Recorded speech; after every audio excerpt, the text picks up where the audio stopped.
fetelor! Cel mai cerut clip de voi în ultima perioadă, prin comentarii sau mesaje, fie aici pe YouTube sau pe Facebook, a fost un make-up tutorial. De obicei nu prea am timp să filmez astfel de clipuri, mă machiez foarte repede pentru voi, apoi filmez ce am de filmat și uit mereu de tutorial, îmi dau seama abia după ce am început să filmez. Dacă vreți să vedeți cum am realizat acest machiaj foarte simplu, de zi, de școală, de servici, vă invit să urmăriți clipul în continuare. În spate puteți să vedeți deja produsele ce vor fi în următorul haul. O să încep prin a aplica un fond de ten. Eu l-am ales pe acesta. Nu știu ce nuanță este, din păcate, fiindcă nu scrie. Am deja cremă pe față. Și o să folosesc acest burețel, care este ori de la Avon, ori de la Oriflame. Și îmi place foarte mult acesta. Fondul de ten este compact, cremos. Aș putea să-l aplic chiar și cu mâna sau cu pensula.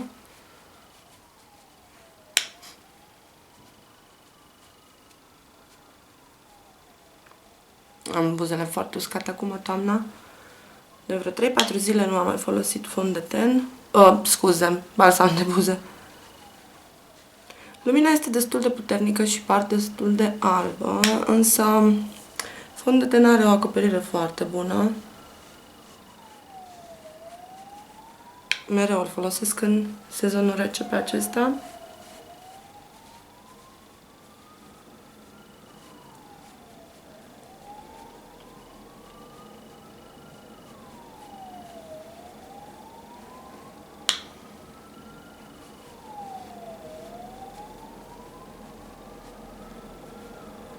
M-am dus aici oglinda lângă mine, fiindcă pe cameră nu reușesc să machiez așa cum trebuie. Nu mă văd foarte bine. Este exact nuanța mea, deci nu trebuie să cobor foarte mult pe gât, chiar numai cât să iasă uniform. Și fiindcă nu mi-am adus o pensulă pentru corector, o să îl aplic doar cu simplu, așa, cu degetele și cu acest aplicator. Am uitat complet să-mi aduc pensula pentru concealer. Asta este.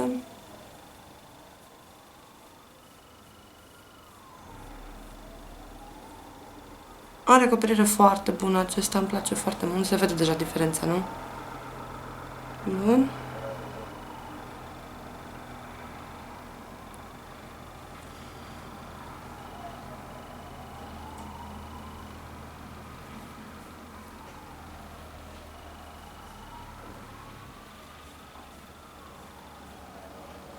Cu pensula făceam o treabă mult mai bună, însă mă pot descurca și așa. De obicei, când călătoresc, mi se întâmplă să uit să-mi iau pensulele care trebuie sau anumite lucruri și atunci trebuie să improvizez pe moment. Bun, așa are doar cu fond de ten și cu concealer. O să merg mai departe cu pudră. Apropo de concealer, l-am folosit pe cel de la Sephora în nuanța 13 Pink Porcelain. Și o să merg mai departe cu această pudră, este nouă, este de la Tommy G și îmi place foarte, foarte mult. Pe cameră, atunci când am filmat haul-ul respectiv, era printre produsele cumpărate de pe Aoro, părea galbenă, da? Deci vedeți că nu este galbenă, este nuanța tenului meu. Și ce am aflat ulterior este că are și ceară de albină. Și miroase puțin așa miere, ceară.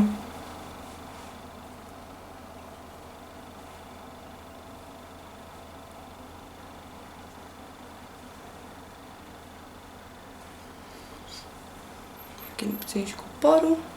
Asta este. Sunt foarte ciufulită acum, pentru că încă nu m-am aranjat. Decât așa puțin.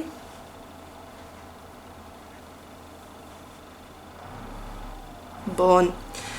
Nu o să insist foarte mult pe partea de contouring, pentru că vreau să am un machiaj cât de cât simplu. Și atunci voi lua doar bronzerul acesta de la Essence, Eu mai am foarte puțin din el, este din gama pentru blonde și este nuanța 01 Natural și o să iau această pensulă de la Aura. Și o să aplic foarte, foarte puțin pentru că nu vreau să am un machiaj extrem de definit, este un machiaj de zi.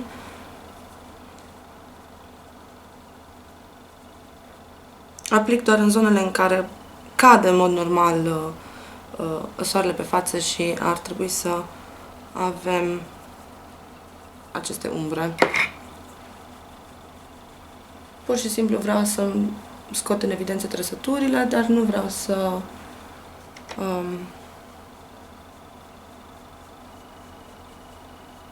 mă conturez prea mult, să-mi fac un contouring prea puternic, ostentativ pe timp de zi. Da? Deci ceva foarte subtil.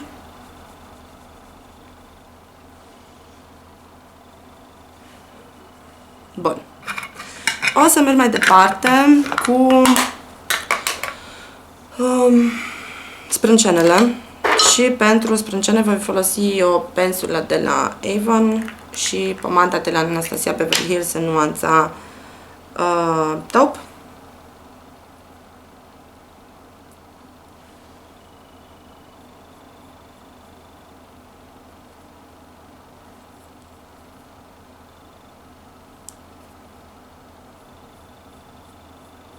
Sprâncenele mele nu sunt foarte dese sau groase și asta nu pentru că mi le-aș pensa eu foarte tare sau că mi le-aș jumuli, pur și simplu nu cresc. Și mi-ați mai zis unele din voi în comentarii că ar trebui să mi le conturez mai gros sau chiar să le tatuez. În primul rând nu-mi plac tatuajele acelea care vin foarte mult pe piele, da?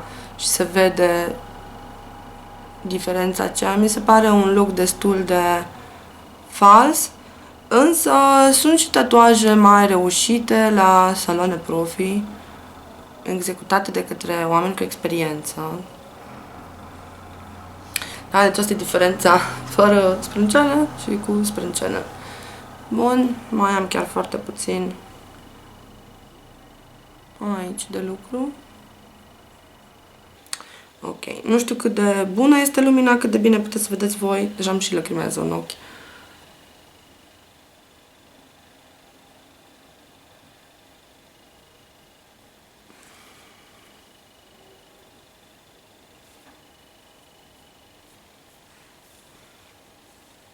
Cam așa arată la final. De ce lăcrimez fix acum? Bun. Apoi, o să aplic baza pentru ploape de la Too Faced, Shadow Insurance-ul. Este nevoie de această cantitate mică pentru fiecare ochi. De aceea nu am aplicat fond de ten sau concealer pe ploape, pentru că știam că o să vin cu baza aceasta și îmi place să aplic baza pe pielea curată, fără nimic altceva, poate puțină cremă care a intrat deja în piele. Da, care a fost absorbită complet. Bun. O să merg mai departe la machiajul ochilor, de ce nu? Scuzați. Și o să folosesc doar paleta de la Too Faced Natural Eye și o pensulă de la Avon pe care o să aplic puțin Makeup Setting Spray. Da, am aplicat puțin spray pe pensulă și o să folosesc în prima fază nuanța aceasta Silk Teddy, care este o nuanță shimmery, da? Și o să aplic în colțul intern.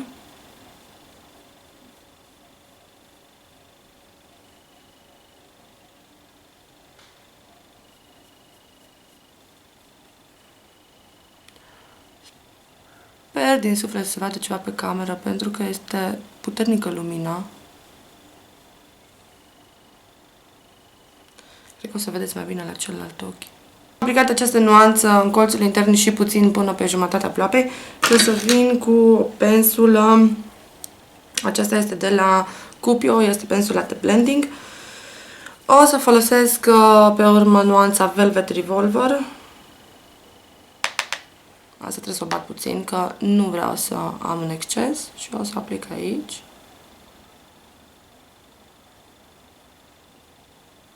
În cliu.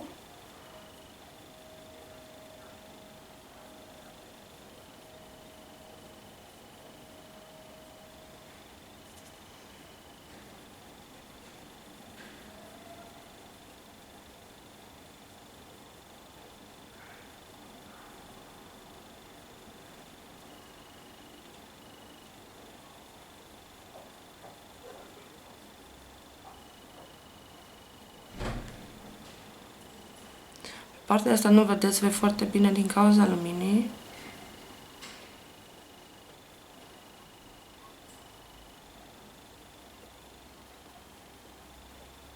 Acesta este un machiaj pe care îl fac destul de des când merg la servici. Este destul de simplu și rapid.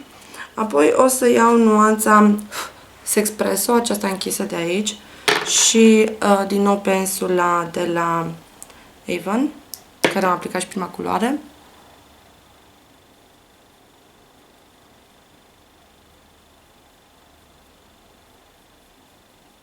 Și o să vin cu această nuanță închisă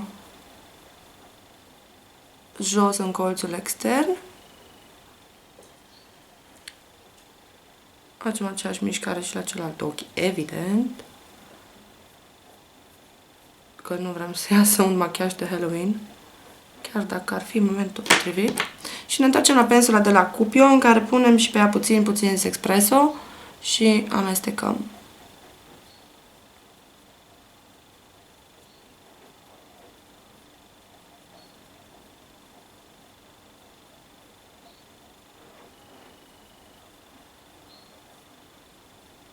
La final o să iau nuanța aceasta deschisă Matte Heaven și o să o aplic chiar sub sprânceană pe aceasta.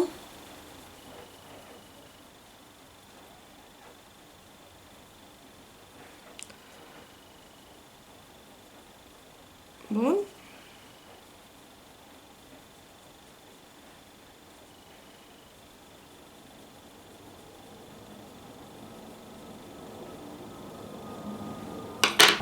O să mai iau puțină pudră și o să aplic sub ochi. Să am grijă că am setat foarte bine concealerul.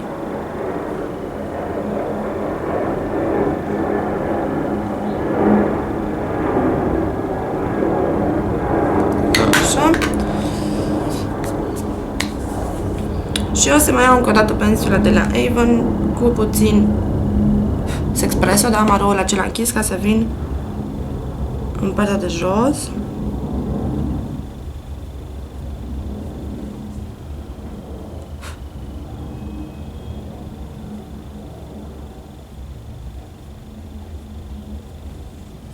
Și puțin Silk Teddy în colțul intern de jos.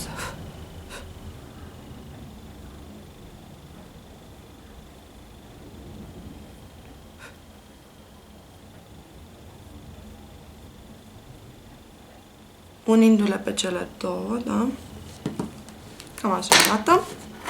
Am terminat și cu farturile și cu sprâncenele. Ce ne rămâne? Da, o să aplic puțin baton License to Blot de la Benefit. Opa, era să-l scap. Vă arăt imediat unde. O să-l aplic aici. Da, tapotez ușor, nu frec sau nu trag. Și puțin pe nas. Și pe bărbier. Practic, în zona T am aplicat puțin acest baton. Nu insist foarte mult și nu trag pentru că nu vreau să mișc fondul de ten. Ok. O să folosesc apoi creionul,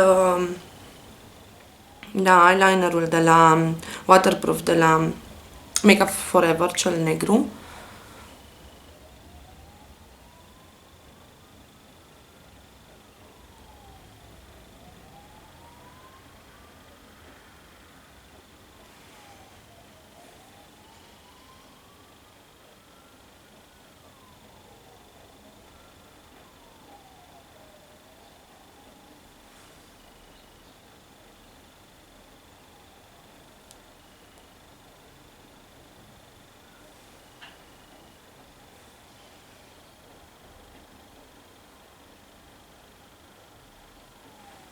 Și am grijă să fie simetrică.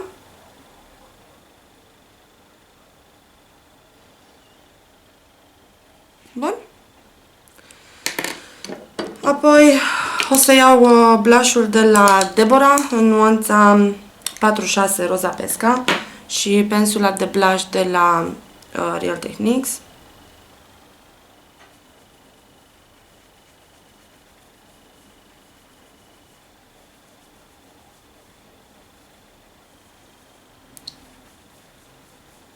Este foarte pigmentat acesta, deci nu o să vreau să insist foarte mult nici cu el.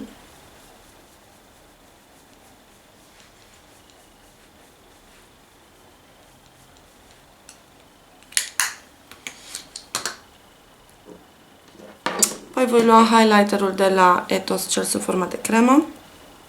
Are o singură nuanță. Și o să aplic puțin aici și tapotez cu degetele.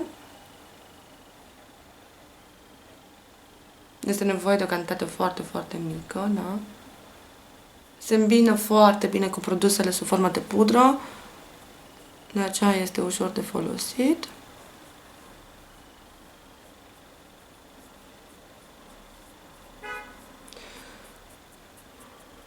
Bun.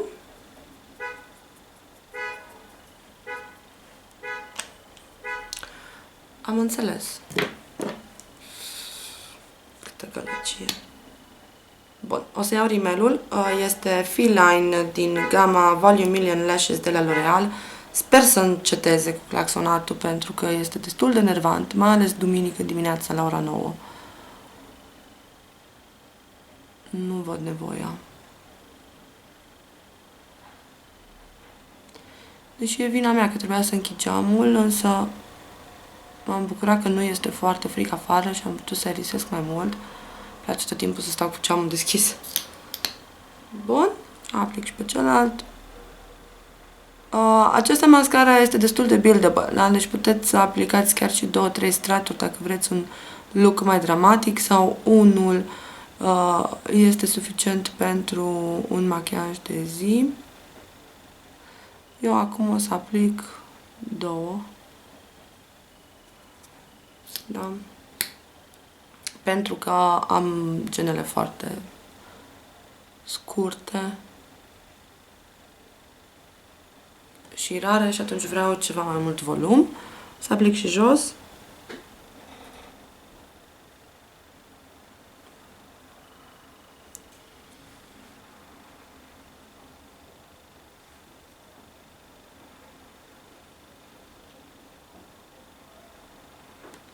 Bun. Și ultimul lucru pe care îl voi face este să aplic un ruj. Am ales Soft Matte Lip Cream de la NYX în nuanța Stockholm.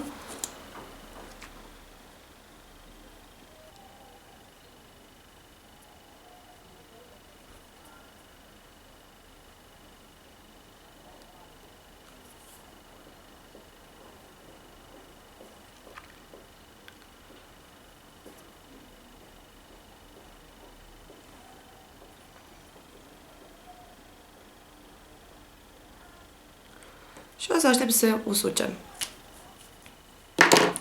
Bine, fetelor, acesta a fost machiajul. Sper că v-a plăcut. Este un machiaj ușor de realizat, cu un minim de produse, machiaj potrivit pentru zi sau pentru servici, școală, mai știu eu ce, și pe care puteți să-l faceți și voi. Sper că v-a plăcut. Vă pup!